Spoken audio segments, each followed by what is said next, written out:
Beautiful evening has arrived again. And ladies and gentlemen, my global friends across the globe, this is the time for Global Talk Show by Business for Academy, Netherlands. And today we have an amazing guest from UK. And she is none other than a very vivacious, very humble, great, gorgeous, and smart personality, none other than Guler Cortis. Welcome, Guler, to our show. It's been a great privilege and honor for me to host you today. Thank you, Dr. Supriya. Oh, Supriya, thank you very much for inviting me to this beautiful global talk show, all the way from England, but Thanks a so much. global too. Well, Guler, everybody, I have kept one secret because I didn't introduce you because your life journey is itself a great introduction for my global audience. So without any pause, without a second pause, I am so super excited to host you and to know along with my global audience what is Guler's inspiring journey. And this particular episode is going to change, transform millions of people, especially our feminine leaders. So, Guler, I pass the dice on your court. Kindly enlighten your beautiful, enlightening journey. Oh, thank you, Supriya. Well, the light helps. It's all very enlightening. I mean, what is so lovely is the show is global. So my journey started a long time ago in Turkey. So the name Guler is Turkish. I was born Turkish, and I traveled from Turkey as a very young child all the way to Holland. So I'm in the right show. I can talk a little bit of Dutch. Wel, een klein beetje maar. Als je dat begrijpt, maar dat begrijp je niet. Yes. Oh, awesome, Guler. I was brought up in Holland, so my schooling was done in Holland. And my father, it's quite a strange story because I find it quite inspiring where I've come from. And if you look at it deeply, you think, oh my God, that's awful for a child to have had, no father in their life. He sort of disappeared when I was born to Holland. And if you look at it back from that point of time, early 60s, we're talking, my father was a young man. He had a family with 3 children, me the baby. He traveled all the way from Turkey to Holland to find work. And he fell in love. He fell in love with a very beautiful Dutch lady. Wow. Who basically became my mum. Wow. And it took about a couple of years, 5 years before I was taken to Holland. In the meantime, of course, and I didn't know that as a child, but my mother in Turkey, of course, as a Turkish person, then was remarried as well. Probably not by choice, because we don't know how that goes. And she started a family there. And then me and my brothers came to Holland, and we started a new family in Holland. And as a child, you don't know nothing. You're placed from one end of the world to the other side. Yeah. I can't remember what my language was. I don't know if I ever spoke Turkish. All I know is that I was about 5 years old. I went through schooling. I spoke English. And the beauty of this story is my birthdays. I've got 3 birthdays. And people say, why do you have 3 birthdays? And why do you celebrate 3 birthdays? And I'm thinking, well, why not?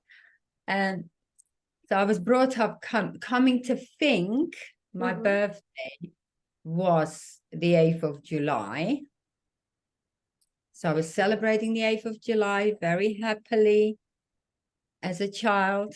And then just before my 16th birthday, it was just before I started to work for a Saturday job. And my Dutch mom said, no, you've got to say your birthday as a registered birthday is the 1st of July. Oh. And I'm like, what? And then it was a year older as well. I suddenly became a year older. So the registration was in fact a year more than it was. And that, of course, confused me a bit. But at the same time, it was like, okay, 1st of July then. So I started, from the age of 16, I started celebrating the 1st of July. But because there's so much confusion, like, okay, why was it the 8th? My Dutch mom had changed it because I don't know if you know, probably in India you get that as well. But in Turkey, there's a lot of people born on the 1st of the month. Yeah. That's because, of course, it's just a registered date, isn't it? Yeah. For the councils and the where they have to, the registrars have to register it on a day, so they put it on the 1st of the month. So my Dutch mom had changed it to the 8th of July because it all looked a bit odd because all my brothers were the 1st of the month as well. So when I then realized, okay, it's the 1st of July that was officially registered, I thought, well, that's still not true, is it? It's still not the right date. Exactly. There's no way. So eventually, when I was about, I go back to when I was 35, I went back to Turkey to see my real mother. And of course, the first thing I had to find out is, what's my birthday? Oh, so sweet, Guler. I know, but of course, the other, it's kind, I mean, I just wanted to know it. And some people might not put importance on it, but for me, it was really important because it feels like, if you don't know these details, it doesn't say you're not a whole person, but it just touches and it rounds up that last bit of the puzzle of your life. So when she said then she came and she said the 10th of May. So there I am celebrating 3 birthdays. And I feel it doesn't matter. It might still not be the right date, but I'll just say thank you for giving me a day. Yeah, So of course. that's the crazy birthday story. But I really love this birthdays, when you were so confused, when is my birthday? And Guler, the most touching, very inspiring, very emotional, when you went to your mom and asked, when is my birthday? So this is really lovely. And I think it's still in your memory, whenever you just turn the pages of history. Oh, I went, I asked, and what's my real birthday? It's still a question mark, but still, now you have told to the world, 1st of July or what? We'll just celebrate it, Pilar. Celebrate all of them, isn't it? Exactly. But also going there out of the blue. She didn't know I was coming in 95 because I mean, as a child, we used to go to Turkey as a family. And then we had to go and see the family and also see my mother. But as a child, you don't really know who that person is. You don't really understand it. It's just a person. You don't, nobody explains exactly, okay, it's your biological mom. Because all I know is my real mother who brought me up is my Dutch mother in Holland. She's my mother. She's made me who I am today. She brought me up, she picked me up and taught me things. But again, although you don't have hate to another side because you can't, because if you look at it's very her difficult. It's very difficult to manage both the emotions. That's it, but it's also to try to separate it and respect that side. You have to just respect it. And that's why when I was finally a bit older and you see it from a better point of view, from an adult mind, Mm-hmm. and you go back, it's so much nicer. But going back at the age of 35, not having the language, then it's like, well, It's a, how do you communicate? yeah. Because my mother lives in a top of the mountain and does not speak English, Ah, doesn't speak Dutch. So it's the language barrier, it makes it even more difficult.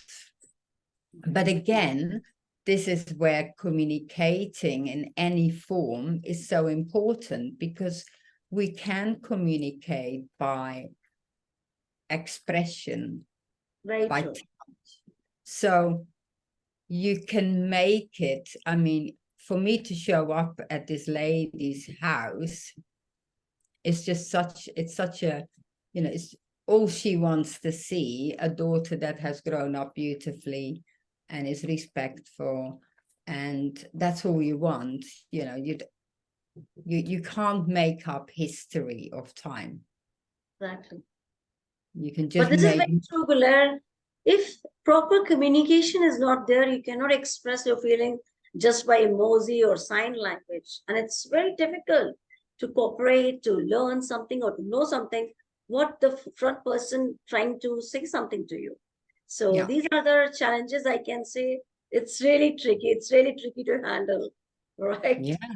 Yeah. And then we didn't have, where was Google wasn't there. Yeah. We That didn't have time there any is the Google. Google. I remember just leaving with a tiny little book, like a Yeah. Turkish Dutch book. And Oh, every time I wanted to look for something, you just have to try, isn't it? But it was so beautiful with that experience of my return. And of course, the first thing I asked when I was born. That was just so well, lovely. this journey, I must say, it's very inspiring, very emotional. And this journey is reflecting, Guler's, only one part of yours life, that is, you're a very strong woman. You kept on moving, although you had a mix of emotions of your biological mother or the mother who raised you up, who gave you good culture, tradition, knowledge. And it's just, you went on and on. It's just an easy, you can say, a life. You made it easy, although the life was very crooked, very rough, but it's all about what you chose. Chose to be That's it. happy, chose to be sad, chose to be mixed up. And I must say, I must appreciate you, Guler, for being the strongest woman who knows how to control emotions. And that is the beauty of yours, Guler. And I really, really respect you, really appreciate you. And all the global audience who are watching this live show across 3 platforms and 60 countries, they must be getting a lot of enthusiasm and a lot of zeal for the life. When life gives you a lot of challenges, you should know how to deal it wisely. So That's awesome it. answer, Guler. So appreciative. Well, Guler, this is the time now. I would love to know about your Toastmasters journey, because you're a director of UK, and this I'm so excited because I'm also part of the Toastmaster Black Walnut Toastmaster Canada. So let's share our journey. I mean, your journey being as a Toastmaster, how you come into, and what is your profession, how you just maintain a business manager job and your Toastmaster. Let's enlighten this too. It's all about time management. And you've got to be able to change with the priorities. So my Toastmaster journey started exactly 7 years ago. Well, And I was really going to do some networking, because I'd lost a job. So I thought, okay, I'm going to go and network, so we don't spiral into a hole of depression, say if you can't find a job, because I feel, you know, you got to keep yourself up, be with people, talk. You might be able to find a job. But then I'm in Toastmaster, and the whole thing is totally different. And it was such a supportive club to give it. That basically gave me the courage to let out my voice. Because, you know, you've always, because I mean, examples at work, this is such a classical example at work. People are asked questions in a big boardroom, and there's lots of you around, and it's always one or two people who will always put their hands up, because other people are, you know, were either too shy or thinking, oh, well, it might not, I might not say it right, or it might not be right, or, oh, I better not say anything because he or she will talk.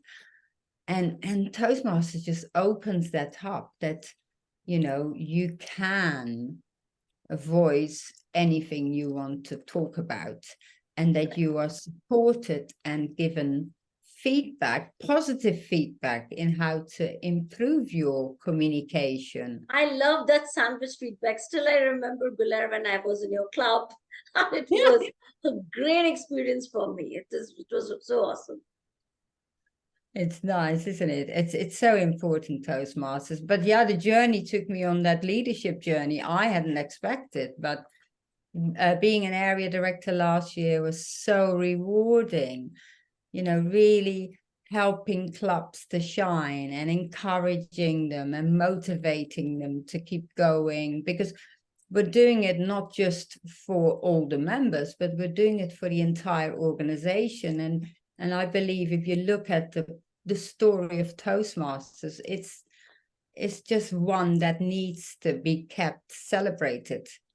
It's you know, Ralph Smetley 100 years ago, and he wanted every single person, and he did not make any, you know, he didn't say this group yes, this group no. He really was clear that this was for every single person to be able to learn to competently talk and lead.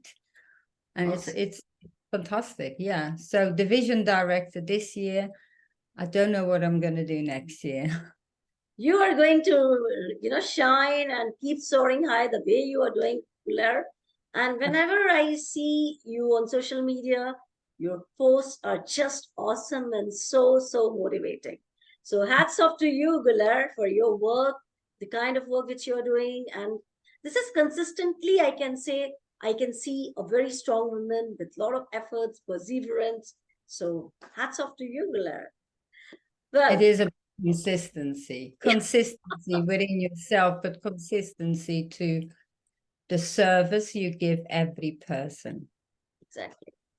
Mm. Gular, one question suddenly popped up in my mind because I see you as a very strong woman who is doing Toastmaster, who is doing his job, who is just doing her all work in a very professional and systematic manner. But still, as a woman, what kind of challenges you had faced in your life? I mean, any challenges you can share with us. And how did you overcome those nitty-gritty challenges or very rough, tough challenges? So it will add beauty to this question. I know. I mean, as you say, we are very strong, we women, and we sometimes forget that, but we always have to believe we are very, very strong, and we've always been leaders. And then when it comes to kids, we are there for our kids. And you know what? Our kids are our number one always. So whatever the challenge is that's thrown on you, the most important person are the kids, to keep them safe and to keep them, well, basically keep them safe. So when I went, I can't remember the year, but when I went through a very difficult divorce, now the difficulty was, of course, having to work a full-time job, then, of course, looking after your kids, and looking after a very messy divorce scenario. So you've got, and then on to top it all up, having 2 dying parents on top of it as well. So it's like, how do you do that? You know, you've got to be like staying on top of that fence, because as soon as you break down, then you're not going to get up. So I always say that whenever things are falling down, stay on top of the fence until it's all done. Once it's all done, then you can say, oof, then you relax. Then you look at it and you relax. But you've got to keep that focus wherever that focus is necessary. Very true, right? Is managing your time. It is very important. And the other thing is important is having a very good support network. Now I'm on my own in England. I don't have family in England. So my family is, well, all over the place. But I had a very strong connection with some friends of mine, because our kids grew up together. So you make strong bonds.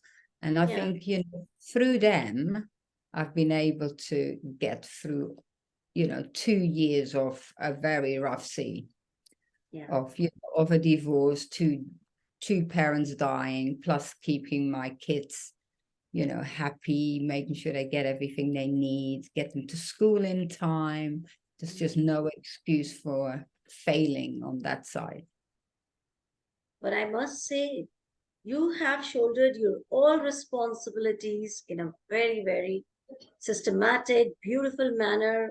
And I must say, this journey was very, very, hard, but you kept on moving. And that says you are Guler.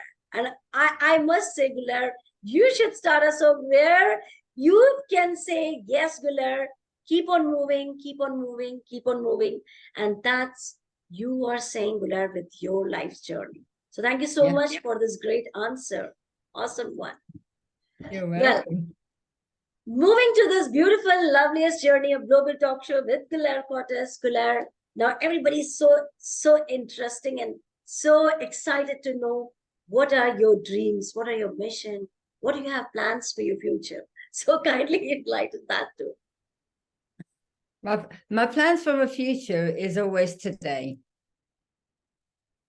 Today is the future. So today has to be perfect. I unfortunately I've never been able to look too far ahead. Okay, you might have some ideas, but I never want to commit to it too fast. But if I have my my journey in Toastmasters, yes, I have a commitment to the members. I have a commitment to the role I'm performing, and I can set goals. And the mission I've set for myself was really to enlighten others to shine, because it's so important today that there's too many of us who want to stand on that pedestal. It's so beautiful to have people below to push you up, always. push them forward, support them forward. Because as I say, there's too much light around me already. I've got loads of light, and I feel if you have lots of light around you, make sure you keep that open to share and help others really shine. And really feel that buzz of what it feels to be feeling good, to stay. And I can see, Guler, a lot of positive vibes from your side, because when you are speaking, I can sense a lot of positivity. And the light is behind you, Guler. I can see a lot of light behind you. So this is really awesome. And a very beautiful, sunny personality you are. Guler, you kept on moving, because the life journey which you had narrated, it was so challenging. I must say that this word, but you made it very lucid, very easy, and you said it all is now. When you are in this particular moment, and you have to enjoy this moment. And for this, I would love to give you a great clap, Guler. because such a strong woman I'm hosting. It's my great, great privilege and honor. Thank you so much. Thank you. Well, Thank you. Guler, before I say goodbye to you or to my global audience, kindly enlighten this last turn. Not last, I should not say. Every ending has a beginning. So we all are waiting for your positive message, a powerful message. My powerful positive message. Yes. Yes. Live today and remember every day is a new day. So when we fall in yesterday, today you can do it all over again. And don't fear. Don't fear. Just stay in the now. And the last one is always ask. Awesome. Always ask for help. Great one, Guler. Great one.